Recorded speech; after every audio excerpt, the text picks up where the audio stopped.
ವೀಕ್ಷಕರೇ, history expert ನ ಮತ್ತೊಂದು ವಿಡಿಯೋಗೆ ನಿಮಗೆ ಸ್ವಾಗತ. ದಕ್ಷಿಣ ಕನ್ನಡ ಜಿಲ್ಲೆಯಲ್ಲಿರುವ ನೇತ್ರಾವತಿ ನದಿಯ ದಡದಲ್ಲಿರುವ ಧರ್ಮಸ್ಥಳದ ಬಗ್ಗೆ ನಿಮಗೆ ಸಾಮಾನ್ಯವಾಗಿ ಗೊತ್ತೇ ಇದೆ. ಇಲ್ಲಿ ನೆಲೆಸಿರುವ ಶ್ರೀ ಮಂಜುನಾಥ ಸ್ವಾಮಿಯ ಮಹಿಮೆಯೂ ಕೂಡ ಅಷ್ಟೇ ಅಪಾರವಾದದ್ದು. ಹಾಗೆ ಇಲ್ಲಿಗೆ ದೇಶದ ಮೂಲೆ ಮೂಲೆಯಿಂದ ಲಕ್ಷಾಂತರ ಮಂದಿ ಭಕ್ತರು ಹಾಗೂ ಅನೇಕ ಪ್ರವಾಸೋದ್ಯಮರು ಇಲ್ಲಿಗೆ ಬಂದು ಮಂಜುನಾಥ ಸ್ವಾಮಿಯ ದರ್ಶನವನ್ನ ಪಡಿತಾರೆ. ಇನ್ನು ಇಲ್ಲಿ ಭೇಟಿ ನೀಡಲು ಇರುವ ಇನ್ನೊಂದು ಅತಿ ಮುಖ್ಯ ಜಾಗ ಅಂದ್ರೆ ಅದೇ ಅಣ್ಣಪ್ಪ ಸ್ವಾಮಿಯ ಬೆಟ್ಟ. ಈ ಬೆಟ್ಟದ ವಿಶೇಷವೆಂದ್ರೆ ಧರ್ಮಸ್ಥಳದಲ್ಲಿ ಶ್ರೀ ಮಂಜುನಾಥ ಸ್ವಾಮಿ ಲಿಂಗ ನೆಲೆಸಲು ಕಾರಣವಾದ ಶ್ರೀ ಅಣ್ಣಪ್ಪ ಸ್ವಾಮಿ ದೇವರ ದೇವಾಲಯ ಕೂಡ ಇರೋದು ಇಲ್ಲೇ.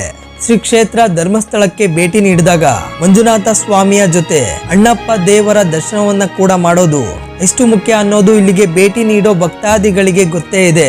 ಹಾಗೆ ಮಂಜುನಾಥ ಸ್ವಾಮಿಯ ದರ್ಶನವನ್ನ ಪಡೆದು ಅಣ್ಣಪ್ಪ ದೇವರ ದರ್ಶನವನ್ನ ಪಡೆಯದೇ ಇದ್ರೆ ಯಾತ್ರೆ ಅಸಂಪೂರ್ಣ ಎನ್ನುವ ಮಾತು ಕೂಡ ಇದೆ.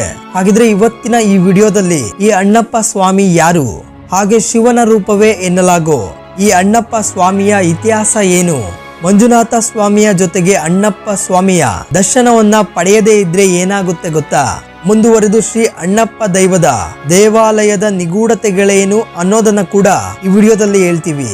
ಅದಕ್ಕೂ ಮುನ್ನ ಯಾರೆಲ್ಲ ಚಾನಲ್ಗೆ ಹೊಸದಾಗಿ ವಿಸಿಟ್ ಮಾಡಿದ್ದೀರಾ, ಇದೇ ರೀತಿಯ ವಿಡಿಯೋಗಳಿಗಾಗಿ ಚಾನೆಲ್ ನ ಸಬ್ಸ್ಕ್ರೈಬ್ ಮಾಡಿಕೊಂಡು ಹೊಸ ವಿಡಿಯೋಗಳ ನೋಟಿಫಿಕೇಶನ್ಗಾಗಿ ಬೆಲ್ ಐಕಾನ್ ಕ್ಲಿಕ್ ಮಾಡೋದಕ್ಕೆ ಮರಿಬೇಡಿ.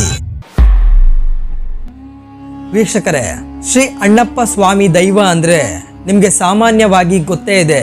ಶ್ರೀ ಮಂಜುನಾಥ ಸ್ವಾಮಿಯ ಲಿಂಗ ಈ ತಾಣದಲ್ಲಿ ನೆಲೆಯಾಗಲು ಕಾರಣವೂ ಕೂಡ ಈ ಅಣ್ಣಪ್ಪ ದೈವವೇ ಅಂದ್ರೆ ತಪ್ಪಾಗೋದಿಲ್ಲ. ಇನ್ನು ಈ ಅಣ್ಣಪ್ಪ ದೈವದ ಚರಿತ್ರೆ ಏನು ಅನ್ನೋದನ್ನ ನಾವು ನೋಡೋದಾದ್ರೆ, ಒಮ್ಮೆ ಪರಮೇಶ್ವರನಿಗೆ ಭೂಮಿಯ ಮೇಲೆ ಧರ್ಮವು ನಾಶವಾಗಿ ಅಧರ್ಮವು ತಾಂಡವವಾಡ್ತಿದೆ ಎಂದು ಅರಿವುಂಟಾಗುತ್ತೆ. ಇದು ನಿಜವೇ ಎಂಬುದನ್ನ ಪರೀಕ್ಷೆ ಮಾಡಲು ಪರಮೇಶ್ವರನು 4 ತನ್ನ ಪ್ರಥಮ ಗಣಗಳನ್ನ ಕಳಿಸಿದ್ರು. ಗಣಗಳು ಅಂದ್ರೆ ಶಿವನ ಸೇವಕರು.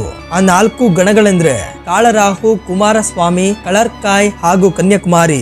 ಈ 4 ಮಾರುವೇಷದಲ್ಲಿ ಭೂಮಿಯಲ್ಲಿ ತಿರುಗಾಡುತ್ತಾ ಭೂಮಿಯಲ್ಲಿ ಧರ್ಮ, ಕರ್ಮ, ಮಾನವೀಯತೆಗಳನ್ನ ಮರ್ತವರನ್ನ ಶಿಕ್ಷಿಸುತ್ತಾ ನಮ್ಮ ಕರ್ನಾಟಕದ ದಕ್ಷಿಣ ಕನ್ನಡದ ನೇತ್ರಾವತಿ ನದಿ ತೀರದ ಕುಡುಮ ಎಂಬಲ್ಲಿಗೆ ಬರ್ತಾರೆ. ಅಲ್ಲಿಂದ ನೆಲ್ಯಾಡಿ ಬೀಡು ಎಂಬ ಗೃಹದ ಒಡೆಯರಾದ ಬೀರ್ಮಣ್ಣ ಪೇರ್ಗಡೆ ಮತ್ತು ಅಮ್ಮು ಬಲ್ಲಾಳ್ತಿ ಎಂಬ ಧರ್ಮಿಷ್ಠ ದಂಪತಿಗಳನ್ನ ಪರೀಕ್ಷೆ ಮಾಡ್ತಾರೆ. ಈ ಬೀರ್ಮಣ್ಣ ಪೇರ್ಗಡೆ ಮತ್ತು ಅಮ್ಮು ಬಲ್ಲಾಳ್ತಿಯ ದಾನ, ಧರ್ಮ, ನೇಮನಿಷ್ಠೆಗೆ ಮನಸೋತ ಆ 4 ಧರ್ಮ ದೇವತೆಗಳು ಆ ರಾತ್ರಿ ಅದೇ ನೆಲ್ಯಾಡಿ ಬೀಡುವಿನಲ್ಲಿ ಉಳಿದುಕೊಳ್ತಾರೆ. ಅದೇ ದಿನ ರಾತ್ರಿ ಬೀರ್ಮಣ್ಣ ಪೇರ್ಗಡೆಯವರಿಗೆ ಆ 4 ಧರ್ಮ ದೇವತೆಗಳು ಅವರ ಸ್ವಪ್ನದ